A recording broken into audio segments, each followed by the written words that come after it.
around a day and a half. It's kind of Amitabh and the organizers of the ICCR conference to get this multidisciplinary audience. So my focus is going to be on international relations a little bit, although I'm going to talk some of the issues that we raised here during the past day and a half. We all know that the soft power literature or soft power as a subject has become very important. Shashi Tharoor yesterday talked here about it. But the discipline that where I come from, that is international relations, we haven't really paid much attention to it so far. Basically, Jonah is a sole man, done very little work, and there is no research agenda going on. There is no real collaborative work going on, but policymakers all over the world have taken over it. So if you go to Canada, a former foreign minister makes Axworthy kind of made it as part of Canadian foreign policy process at some point. Part of the reason is that this cannot be a scientific program attached to this particular concept because it's a fuzzy concept. It's very hard to develop a cause and effect relationship, or what you call a positivist understanding of causal mechanism. Many realists in our field would say this is simply an epiphenomenon of power. The powerful can have soft power. They are the ones that have the capacity to spread their culture, their philosophies, and they would pick all the empires, even contemporary great powers, to argue that the most powerful tend to have the best universities, the best culture, best art theaters, best museums, and the best talents converge to their places. I think that is probably an extreme position, but we cannot ignore the fact that hard power is absolutely essential to maintain soft power. There are exceptions, of course. The Indian the example that was raised here also in the quite a few discussions about how Indian values and culture spread when India was not a powerful empire or sorts. So I think it is important to realize that the key to a national strategy is to figure out where your strengths lie, where your weaknesses lie, and develop a calibrated national strategy. I think also for a discipline like international relations, we could link it up to the current focus on ideas, the current focus on norms, principles, and I must say new literature is emerging in our discipline on civilizational IR, quite a bit driven by Chinese scholars or Chinese expatriate scholars who are drawing from the Chinese imperial histories to figure out how they conducted world affairs, what kind of order were created in that process. So I think there is a lot of room here to develop sort of an Indian understanding of soft power or civilizational understanding.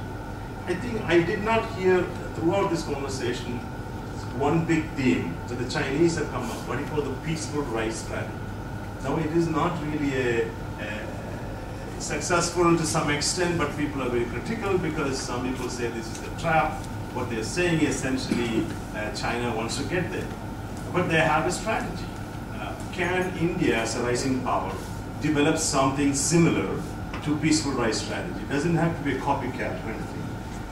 To emerge as this second most important, third most important power or state in the next 20, 30 years. And what would be India's conception of international order? Different from the Western liberal international order or the Chinese Confucian international order. I think this is where some of the thinking has to go. Whether the civilizational ideas we have been talking today or some of the ideas that our different value systems are created, can we project them as an alternative to existing paradigms of thinking?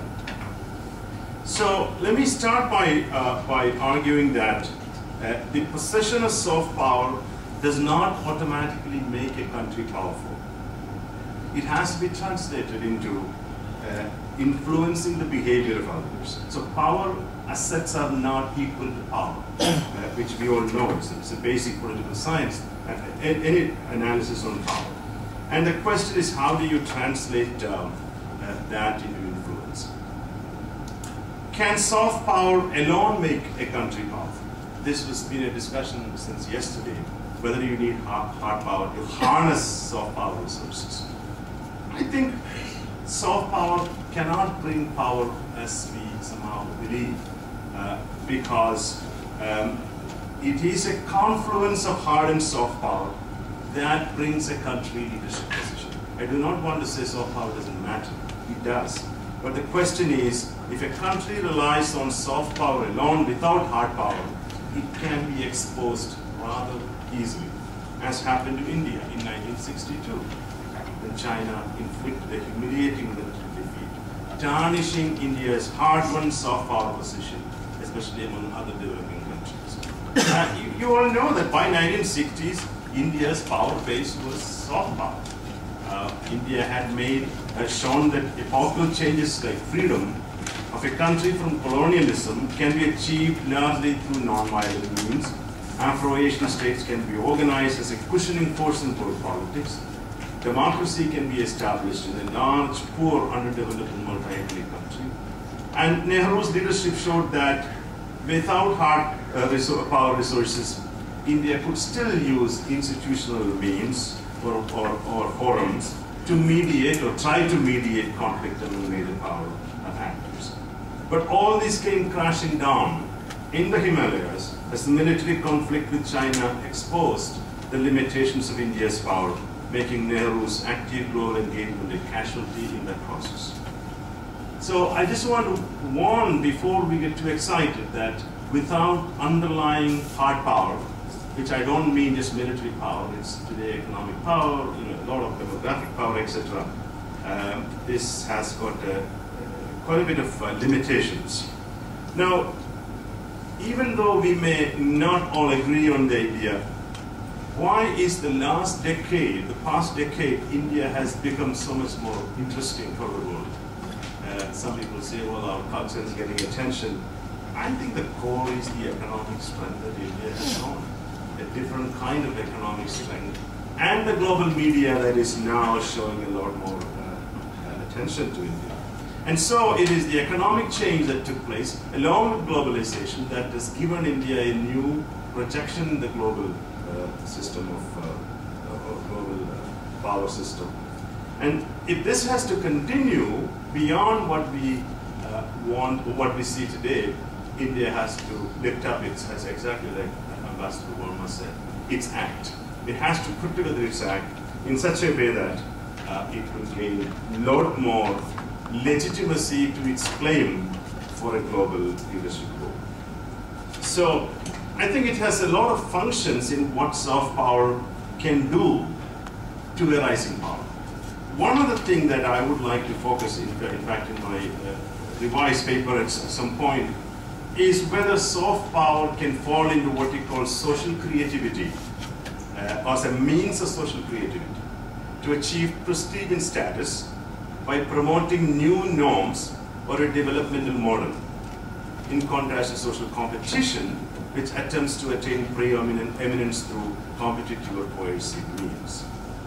And it is also very important in contemporary world, in the sense that here you are trying to create a distinctive position without directly challenging the dominant powers of the international system.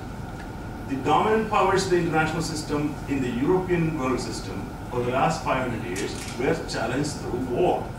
Today we are not able to do that. A number of reasons are there, of course. War has become very difficult, normative changes, the difficulties with respect to kind of weaponry we have, nuclear weapons, etc.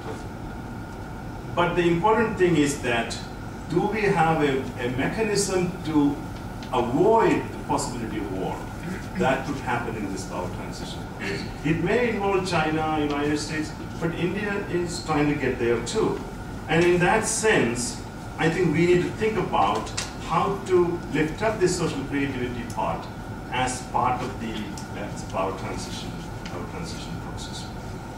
I think we heard a lot about India's soft power resources. I would not want to repeat all of them, but a few things I want to highlight. Some of them were inherent in many of the discussions, which is this notion of multi-ethnic culture, peace-generating civilizational values, unique art forms, are all part of this soft power mix.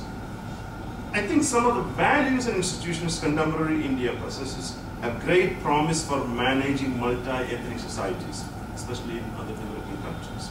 Here I would focus on 4 things that Panditji gave to this country or helped to establish: democracy, secularism, federalism, and the 3-language formula.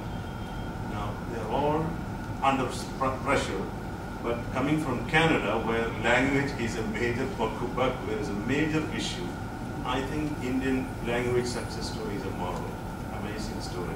How you don't have a language rights as other places have. And so I think these are deep multi-ethnic culture and grand civilizational assets have the potential, and of course there are a number of constraints in this process. In the paper I go into issue areas like art, cuisine, literature, apparel design, dancing. All of them were discussed. Music, films, all of them were discussed. I would just give a few suggestions on each of these areas before I go into a little bit more on the political and economic models that India has at least tried to establish to some extent. I think the big weakness, for instance, marketing India's art and architecture, for instance, is simple thing, traditional facades of Indian buildings. Even in domestic buildings within India, India's traditional architectural forms are often missing. And what you see in New Delhi is concrete jungles are emerging in almost all of urban centers. Having visited Bali just a couple of years ago, I was astounded by the beauty, with my wife, astounded by the beauty of the intricate architecture and art forms which originated from ancient India. Why is that India cannot retake some of the facades? I come from Kerala, which is some of the real Nalagata style of beautiful buildings. But the university they built near my town, Kottayam, it's such ugly buildings. And the question is, why couldn't they at least put one building that had the beautiful Kerala architecture in it? Indian cuisine. Some people were yesterday praising that this is part of India's globalization or success or whatever. Look, smaller cuisines are globalizing much faster than probably Indian cuisine has already been there. I'm talking about the Thai cuisine, I'm talking about the Lebanese cuisine. In fact, there's a Lebanese restaurant in every corner of our city in Montreal. And it's something that we have to think about whether we need to uplift to the next level, which may require finding what is India's niche in this vegetarianism, which I think it's something that we really need to think about as a way to influence the global way of thinking. A lot of people are changing to vegetarianism for medical reasons. Literature of India, fantastic literature. Some of the writers are sitting next to me, and it's a great honor. The problem is the vernacular Indian writers, they are not getting any global market. Even the Delhi-based, there are a few exceptions, but they could get a lot more global attention. And the question is, why not translate some of these works, get them attention, or some method has to be found, marketing with tools with other publishers, etc. Now, I don't